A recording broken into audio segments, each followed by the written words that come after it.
This next chapter is called the Audiovisual.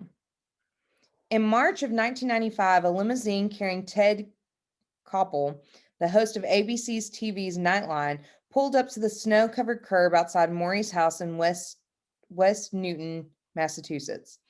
Morrie was in the wheelchair full time now, getting used to his helpers lifting him like a heavy sack from the chair to the bed and the bed to the chair.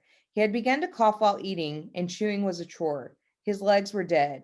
He would never walk again. Yet he refused to be depressed. Instead, Morrie had become a lightning rod of ideas. He jotted down his thoughts on yellow pads, envelopes, folders, scrap paper. He wrote bite sized philosophies about living with death's shadow. Accept what you are able to do and what you are not able to do. Accept the past as past without denying it or discarding it. Learn to forgive yourself and to forgive others. Don't assume that it's too late to get involved. After a while, he had more than 50 of these aphorisms, which he shared with his friends. One friend, a fellow Brandeis professor named Maureen Stein, was taken by the words that he sent them to the Boston Globe reporter, who came out and wrote a long feature story on Morrie. The headline read, "A Professor's Final Course, His Own Death." The article caught the eye of a producer from the Nightline show who brought in Koppel in Washington, D.C. "Take a look at this," the producer said. Next thing you knew, there were cameramen in Morrie's living room, and Koppel's limousine was in front of the house. Several of Morrie's friends and family members had gathered to meet Koppel, and when the famous man entered the home, they buzzed with excitement, all except Morrie, who wheeled himself forward, raised his eyebrow, and interrupted the clamor with his high, sing-song voice. "Ted, I need to check you out before I agree to do this interview." There was an awkward moment of silence, and the two men were ushered into the study. The door was shut. "Man," one man whispered outside the door, "I hope Ted goes easy on Morrie." "I hope Morrie goes easy on Ted," said the other one. Inside the office, Morrie motioned to Koppel to sit down. He crossed his hand in his lap and smiled. "Tell me something close to your heart," Morrie began. "My heart?" Koppel studied the old man. "All right," he said cautiously, and he spoke about his children. They were close to his heart, weren't they? "Good," Morrie said. "Now tell me something about your faith." Koppel was uncomfortable. "I usually don't talk about such things with people I've only known for a few minutes." "Ted, I'm dying," Morrie said, peering over his glasses. "I don't have a lot of time here." Koppel laughed. "All right, faith." He quoted a passage from Marcus Aurelius, something he felt strongly about. Morrie nodded. "Now let me ask you something," Koppel said. "Have you ever seen my program?" Morrie shrugged. "Twice, I think." "Twice? That's all?" "Don't feel bad. I've only seen Oprah once." "Well, the two times you saw my show, what did you think?" Morrie paused. "To be honest, yes." "Ah, I thought you were a narcissist." Koppel burst into laughter. "I'm too ugly to be a narcissist," he said.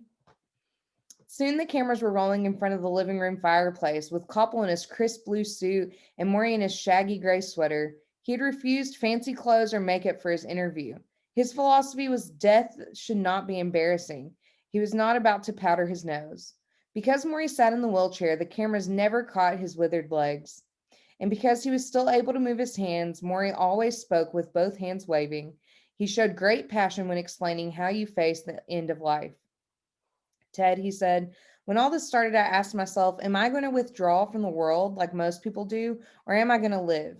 I decided I'm going to live, or at least try to live the way that I want, with dignity, with courage, with humor, and with composure. There are some mornings when I cry and mourn for myself. Some mornings I'm so angry and bitter, but it doesn't last too long. Then I get up and I say, I want to live."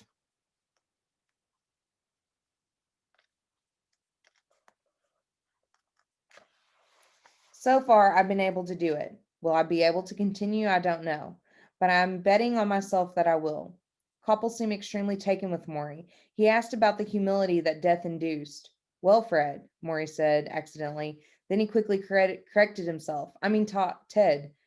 "Now, that's inducing humility," Koppel said, laughing. The two men spoke of the afterlife. They spoke about Morrie's increasing dependency on other people. He already needed help eating and sitting and moving from place to place. What Koppel asked did Morrie dread the most about his slow and insidious decay. Morrie paused. He asked as if he could say a certain thing on television. Koppel said, "Go ahead."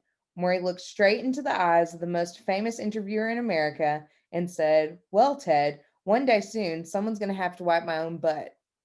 But he didn't say butt. The program aired on a Friday night, and it began with Ted Koppel from behind the desk in Washington, his voice booming with authority. "Who is Morrie Schwartz?" he asked, "and why, by the end of the night, are so many of you going to care about him?" 1,000 miles away, in my house on the hill, I was casually flipping channels, and I heard these words from the TV set: "Who is Morrie Schwartz?" And I went completely numb. Stay tuned for the next chapter.